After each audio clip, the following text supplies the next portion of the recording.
Hello, welcome back to my YouTube channel. ഇപ്പോൾ ഞങ്ങൾ ചേട്ടൻ്റെ നാടായ ചേർത്തലയിലാണ്.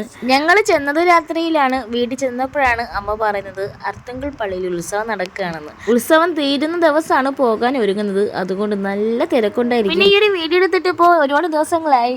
ഒന്ന് എഡിറ്റ് ചെയ്യാനും അപ്ലോഡ് ചെയ്യാനും ഉള്ള ടൈം കിട്ടിയില്ല. അങ്ങനെ ഇന്നാണ് ഒന്ന് ടൈം കിട്ടുന്നത്. കഴിഞ്ഞ വർഷം ഞങ്ങൾ ചേർത്തല വന്നപ്പോൾ ചുമ്മാതെ കറങ്ങാൻ പോയായിരുന്നു. അങ്ങനെ ഈ ഒരു പള്ളിയിലും കൂടെ കയറിയായിരുന്നു. ഉത്സവം കഴിഞ്ഞ് 5-6 ദിവസം കഴിഞ്ഞിട്ടാണ് ഞങ്ങൾ ഇങ്ങോട്ട് വരുന്നത്.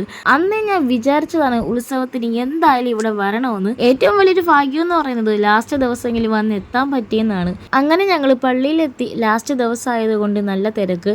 വണ്ടി പാർക്ക് ചെയ്യാൻ പോലും സ്ഥലമില്ല. വണ്ടി എവിടെയെങ്കിലും കൊണ്ട് വെക്കാനായിട്ട് ചേട്ടൻ സ്ഥലം തിരക്കി പോയിട്ടുണ്ട്. അങ്ങനെ സ്ഥലം കണ്ടുപിടിച്ച് വണ്ടി പാർക്ക് ചെയ്തിട്ട് വന്ന് ഞങ്ങൾ അങ്ങനെ പള്ളിയിലേക്ക് പോകുകയാണ്. 10 പേര് കാണുന്നതല്ലേ, മുടിയൊക്കെ ഒന്ന് സെറ്റ് ചെയ്തിട്ട് പോകാമെന്ന് വിചാരിച്ചു. ഹെൽമെറ്റ് വെച്ചാൽ ഇതൊക്കെ തന്നെയാണ് പ്രശ്നം. ഇവിടെ വന്നപ്പോൾ തന്നെ എൻ്റെ മനസ്സിൽ ആദ്യം ഓടി വന്നത് ശിവഗിരി ഉത്സവമാണ് കേട്ടോ. പിന്നെ എൻ്റെ ധനൂസിനെ ഞാൻ മിസ് ചെയ്യുന്നു. കാരണം മോളെ അമ്മയുടെ താക്കിയിട്ടാണ് ഞങ്ങളിതേ കറങ്ങാൻ വന്നത്. നല്ല തിരക്കുള്ളത് കൊണ്ടാണ് മോളെ കൊണ്ട് വരാത്തത്. ഞങ്ങൾ വീട്ടിൽ നിന്ന് ഒരുങ്ങി ഇറങ്ങിയപ്പോഴും മോള് പറഞ്ഞത് അച്ഛനും അമ്മയും പൊയ്ക്കോ, ഞാൻ അച്ഛമ്മയുടെ ഇരുന്നോളാം എന്നാണ് പറഞ്ഞത്. അവളങ്ങനെ ഹാപ്പി ആയിട്ട് പറഞ്ഞപ്പോൾ ഞങ്ങളും കുറച്ചും കൂടെ ഹാപ്പിയായി. എങ്കിലും ഞാൻ കൂടെ വിളിച്ച് ചോദിക്കുന്നുണ്ടായിരുന്നു അമ്മ കൊച്ചെന്ത് ചെയ്യുന്നു എന്നൊക്കെ. അപ്പോൾ അമ്മ പറഞ്ഞത് ഇവിടെ ഇരുന്ന് മിണ്ടാതിരുന്ന് കളിക്കുവാണ്, കുഴപ്പമൊന്നുമില്ല, നിങ്ങൾ പോയിട്ട് വാ എന്നാണ് അമ്മ പറഞ്ഞത്. പിന്നെ കുറേ നേരം കഴിഞ്ഞപ്പോൾ ഞാൻ വീണ്ടും വിളിച്ചപ്പോൾ അവൾ പറഞ്ഞത് അമ്മയെ കാണണം, അച്ഛനെ കാണണം എന്നൊക്കെയാണ് പറഞ്ഞത്. അത് കേട്ടപ്പോൾ വല്ലാത്തൊരു വിഷമം. പള്ളിയുടെ ഉൾവശത്തൊന്നും ഞങ്ങൾ കയറിയില്ല. ഞങ്ങൾ പുറത്തൊക്കെ ഒന്ന് ലൈറ്റൊക്കെ ചുറ്റി കണ്ടിട്ട് നേരെ ബീച്ചിലേക്ക് പോവുകയാണ്. ഈ ഉത്സവത്തിനൊക്കെ വരുമ്പോൾ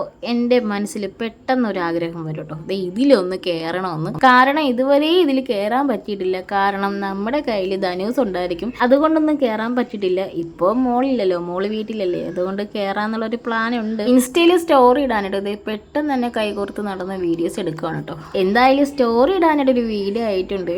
ഇതൊക്കെ വല്ലപ്പോഴാണ് ഇങ്ങനെയൊക്കെയുള്ള വീഡിയോസ് ഇടുന്നത്.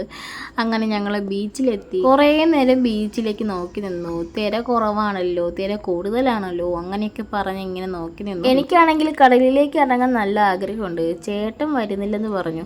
കാരണം ചേട്ടൻ്റെ ഷൂ അഴിക്കാൻ ചേട്ടന് നല്ല മടി. ഞാൻ ഒറ്റയ്ക്ക് പോയി കടലിൽ പോയി മിണ്ടാതെയും മെറുങ്ങാതെയും പോയി നിൽക്കണ്ടേ എന്ന് വിചാരിച്ചിട്ട് ഞാനും പിന്നെ പോയില്ല. അതിന് പകരം ആ ഒരു സമയം ഉണ്ടെങ്കിൽ എന്തെങ്കിലും ചവച്ചോണ്ടിരിക്കുക എന്ന് വിചാരിച്ചിട്ട് ഈ ഒരു സംഭവം മേടിച്ചായിരുന്നു. ഏതെങ്കിലും ഉത്സവത്തിന് പോയി കഴിഞ്ഞാൽ ചേട്ടൻ ഇത് മേടിക്കത്തില്ല കേട്ടോ. പക്ഷെ എനിക്കാണെങ്കിൽ ഭയങ്കര ഇഷ്ടമാണ്. ചേട്ടൻ മേടിക്കാത്തത് കൊണ്ട് ഞാനും മേടിക്കത്തില്ല. ഭയങ്കര എരിവോ അങ്ങനെ എന്തെങ്കിലും ടേസ്റ്റ് കുറവോ അങ്ങനെ ആണെങ്കിൽ ഞാനത് ഫുള്ളും കഴിക്കേണ്ടെന്ന് വിചാരിച്ചിട്ട് ഞാനും പിന്നെ മേടിക്കാറില്ല. അങ്ങനെ ഇപ്പം എന്തായാലും ഓക്കെ പറഞ്ഞു. ഒരെണ്ണമാണ് മേടിച്ചത്. ഇതിൻ്റെ ആവശ്യമേ ഉള്ളൂ. കാരണം ചേട്ടൻ കുറച്ചേ കഴിക്കുള്ളൂ, അത് നന്നായിട്ടറിയാം. പക്ഷെ ഇത് നല്ല എരിവായിരുന്നു കേട്ടോ. എൻ്റെ പൊന്നു ദൈവമേ, നെഞ്ചും തൊണ്ടയും ചുണ്ടൊക്കെ ഒത്തിരുന്നങ്ങ് കത്തുവാണ്. അത്രയ്ക്ക് എരിവായിരുന്നു കേട്ടോ. പിന്നെ അങ്ങ് കഴിച്ചു. അങ്ങനെ ചേട്ടൻ കുറച്ച് കഴിച്ചിട്ട് അത് ഫുള്ളും ഞാൻ തന്നെയാണ് കഴിച്ചത്. എരിഞ്ഞിട്ടാണെങ്കിലും ഞാൻ ആസ്വദിച്ച് തന്നെയാണ് കഴിച്ചത് കേട്ടോ. ആ മിക്സ്ഡ് അങ്ങ് ഇറക്കിയ ഉടനെ തന്നെ തൊണ്ടയ്ക്ക് ഒരു ആശ്വാസത്തിനായിട്ട് ഓടിപ്പോയി ഒരു ഐസ്ക്രീം മേടിച്ചു കേട്ടോ. പാവൻ ചേട്ടൻ പറയുന്ന സാധനങ്ങൾ അപ്പം മേടിച്ച് തരുന്നുണ്ട്. ഓടിപ്പോയി ചേട്ടൻ്റെ കയ്യിലാണ് കൊടുത്തത് ഉദ്ഘാടനം ചെയ്യാനായിട്ട്. പിന്നെ ചേട്ടന് ഇതൊന്നും നിർബന്ധമില്ല. കാരണം ചേട്ടൻ ബോഡിയൊക്കെ ശ്രദ്ധിക്കുന്ന കൂട്ടത്തിലാണ്. ഞാനാണ് ഇതൊന്നും ശ്രദ്ധിക്കാതെ വാരി വലിച്ച് തിന്നുന്നത്. ഇതിൻ്റെയൊക്കെ ഫൈനൽ റിസൾട്ട് എന്നാണ് എന്തോ ആലോചിക്കുമ്പോൾ തന്നെ പേടിയാവുന്നു. അങ്ങനെ ഞങ്ങളിതേ ബീച്ചിലൊക്കെ ഇറങ്ങിയിട്ട് പിന്നെ തിരിച്ച് പോകുകയാണ്. പോകുന്ന വഴിക്ക് ഉള്ള ഫാൻസിലെല്ലാം കയറി ഓരോ സാധനങ്ങളൊക്കെ ഇങ്ങനെ മേടിക്കുന്നു. അതിൻ്റെ ഇടയിൽ ചേട്ടന് പെട്ടെന്ന് ഈ ഒരു ചെയിൻ കണ്ടപ്പോൾ അങ്ങ് മേടിക്കാനൊരാഗ്രഹം. ഞാൻ ആലോചിക്കുകയാണ് ഇത് ആർക്കാണ് മേടിക്കുന്നതെന്ന്, എനിക്കാണോ മോൾക്കാണോ ഇനി ചേച്ചിമാർക്കാണോ എന്ന്. കാരണം സാധാരണയായി ഫാൻസിൽ കയറി കഴിഞ്ഞാൽ നിനക്ക് ഇഷ്ടമുള്ള സാധനങ്ങളെല്ലാം എടുത്തോ, എന്നിട്ട് ലാസ്റ്റ് ചേട്ടൻ പേ ചെയ്യും. ഈ ഒരു കൈച്ചെയിൻ കയ്യിലിട്ടാൽ നല്ലതായിരിക്കും എന്ന് വിചാരിച്ച് ചേട്ടൻ ഒരു കൈച്ചെയിൻ അങ്ങ് മേടിച്ചു. പക്ഷെ എനിക്കത് ഒത്തിരി ഇഷ്ടപ്പെട്ടു കേട്ടോ. അത് കഴിഞ്ഞ് അവതാറിൻ്റെ എക്സിബിഷൻ കണ്ടപ്പോൾ ചേട്ടൻ ഓടിപ്പോയി 2 ടിക്കറ്റ് എടുത്തായിരുന്നു. എനിക്ക് വലിയ താല്പര്യം ഇല്ലെങ്കിലും കയറിയപ്പോൾ അങ്ങ് ഇഷ്ടമായി കേട്ടോ. അപ്പോൾ ഇതിൻ്റെ ഉള്ളിലത്തെ കാഴ്ചകൾ കണ്ടാലോ.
അങ്ങനെ നല്ല കാഴ്ചകളൊക്കെ കണ്ടു. അവതാർ ചേട്ടൻ്റെ അടുത്ത് പോയി സെൽഫിയൊക്കെ എടുത്തിട്ട് ഞങ്ങൾ ഇറങ്ങി കേട്ടോ. ഒരു കാര്യം എന്ന് പറയുന്നത് ഫോട്ടോ എടുക്കാൻ പറ്റില്ല, ഉജാല മുക്കിയത് പോലെയാണ് ഫേസ് എല്ലാം. പോണ വഴിക്ക് വേറൊരു ഷോപ്പിൽ കയറി അത്തർ മേടിച്ചിട്ടുണ്ടായിരുന്നു. നല്ല റേറ്റ് കേട്ടോ. ഒരു ചെറിയ കുപ്പിക്ക് 200 രൂപയാണ് അവർ പറയുന്നത്. അത് കഴിഞ്ഞിട്ട് എന്നെ നിർബന്ധിച്ച് കൊണ്ടുപോവുകയാണ് കേട്ടോ ഗോസ്റ്റ് ഹൗസിൻ്റെ ഒരു എക്സിബിഷൻ കാണാനായിട്ട്. ലാസ്റ്റ് നിമിഷം അങ്ങ് പേടിച്ചു പോയി കേട്ടോ. അപ്പോൾ ഇതൊന്ന് കണ്ടിട്ട് ഒരു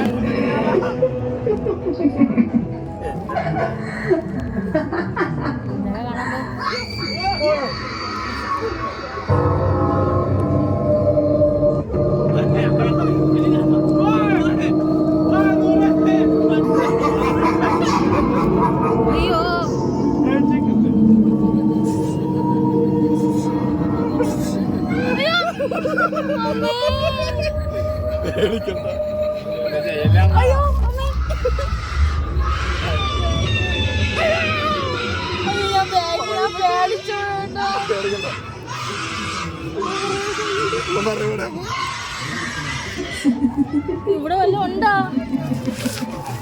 ഓരോ പ്രേതങ്ങളെയും കണ്ടുകൊണ്ട് വന്നോണ്ടിരുന്നപ്പോഴാണ് തൊട്ട് ബേക്കിൽ ഒരു പ്രേതം നടന്നിടുന്ന് വരുന്നു. ഓഹോ, അത് കണ്ടപ്പോൾ ഞാൻ അങ്ങ് പേടിച്ചു പോയി. അത് കഴിഞ്ഞ് അടുത്ത ഷോപ്പിൽ പോയി മോൾക്ക് പാവ നോക്കുകയാണ് കേട്ടോ.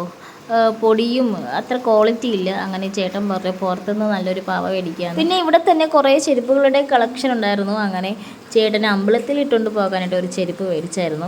കുറേ കടകളിൽ കയറി അലഞ്ഞു തിരിഞ്ഞു വന്നപ്പോൾ ദാഹിച്ചിട്ട് പോയ അങ്ങനെ 2 സർബത്ത് മേടിക്കാമെന്ന് വിചാരിച്ചു. സർബത്തൊക്കെ കുടിച്ച് ഉഷാറായിട്ട് നിൽക്കുന്ന സമയത്താണ് ഈ ഒരു ഗെയിം കണ്ടത്.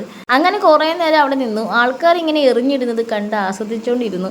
പിന്നെ കുറച്ച് കഴിഞ്ഞപ്പോൾ പിന്നെ ചേട്ടനെ ഇങ്ങനെ എറിഞ്ഞിടാൻ ഒരു മോഹം. അങ്ങനെ പന്തൊക്കെ ആയിട്ട് സെറ്റായിട്ട് ഇരിക്കുകയാണ്. ഞാനിത് നിസ്സാരമായിട്ട് എറിഞ്ഞിടുമെന്ന് വിചാരിച്ച്. അപ്പോൾ ഇതൊന്ന് കാണാം.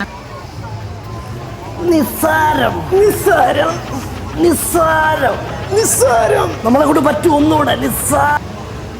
ഇതൊക്കെ എന്ത്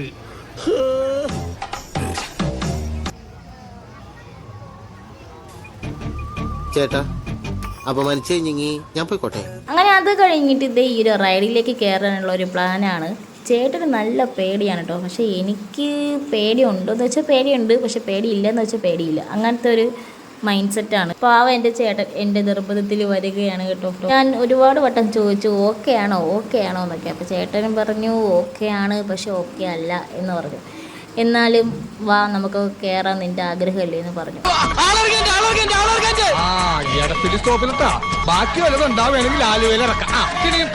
ഇതേ അവസ്ഥയായിരുന്നു. ഒരു റൗണ്ട് കറങ്ങിയപ്പോൾ തന്നെ ഞാനും ചേട്ടന് ചാടി വെളിയിറങ്ങി. ചേട്ടന് പേടിയാണെന്ന് ഓൾറെഡി പറഞ്ഞു. ചേട്ടൻ്റെ പേടിയുണ്ടപ്പോൾ എനിക്കും പേടി. ഞാൻ വിചാരിച്ചു അവർ ഇറക്കില്ലെന്ന്. കാരണം ഒരു റൗണ്ട് കഴിഞ്ഞപ്പോൾ തന്നെ ഞാൻ കിടന്ന് അലറി ഇറക്കെന്നൊക്കെ. എന്നിട്ടൊന്നും അവർ കേട്ടില്ല. 2ാമത്തെ റൗണ്ടിലാണ് ഞങ്ങളെ ഇറക്കി വിട്ടത്. ഞങ്ങളെ പോലെ തന്നെ ഒരുപാട് പേര് കയറിയിട്ട് ഇറങ്ങി ഓട്ടോട് ഓട്ടം. അങ്ങനെ ഞാനും ചേട്ടന് ഇതിനെപ്പറ്റി എന്നെ പറഞ്ഞ് ചിരിച്ചിരിച്ചതിന് ഊപ്പാട് വന്നു. എല്ലായിടത്തും പോയി കറങ്ങി നടന്നു ഊപ്പാട് വന്നു. അത് കഴിഞ്ഞിട്ട് ഞങ്ങളിത് വീട്ടിലേക്ക് പോവുകയാണ്. നമ്മുടെ ബൈക്ക് എവിടെ വെച്ചേക്കുന്നോലും അറിയില്ലായിരുന്നു. അങ്ങനെ തിരഞ്ഞ് അവസാനം ഞങ്ങളുടെ ബൈക്ക് കണ്ടെത്തി. കാരണം അത്രയ്ക്ക് ആളായിരുന്നു കേട്ടോ. പോരാത്തതിന് നമ്മുടെ ബൈക്കിന് ചുറ്റും സ്കൂട്ടിയായിരുന്നു കേട്ടോ. പിന്നെ അതൊക്കെ എടുത്ത് മാറ്റി ഞങ്ങൾ വീട്ടിലേക്ക് പോവുകയാണ്. പോകുന്ന വഴിക്ക് ഇത് കണ്ടില്ലേ, പെട്രോൾ തീർന്നു കേട്ടോ. എന്ത് ചെയ്യാനാണ്, പകുതി പോലും ഇല്ല. ഇവിടെ സെക്യൂരിറ്റിയുടെ തിരക്കിയപ്പോൾ ഇവിടെ എങ്ങും പെട്രോൾ പമ്പും ഇല്ല. അങ്ങനെ അവിടെ വെച്ചിട്ട് ഞങ്ങൾ ഇങ്ങനെ പോവുകയാണ്. അതാണെങ്കിലോ ആളൊഴിഞ്ഞ ഏര്, ഒരു ലൈറ്റ് പോലും ഇല്ല.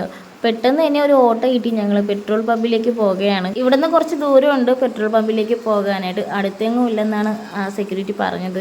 അപ്പോൾ ഗായ്സ് പെട്രോളൊക്കെ മേടിച്ച് ഞങ്ങൾ നേരെ വീട്ടിലേക്കാണ്. അപ്പോൾ ഈ ഒരു വീഡിയോ ഇഷ്ടമായെങ്കിൽ എൻ്റെ ചാനൽ സബ്സ്ക്രൈബ് ചെയ്ത് സപ്പോർട്ട് എങ്ങനെ അടുത്തൊരു വീഡിയോ കാണാം. ടാറ്റാ.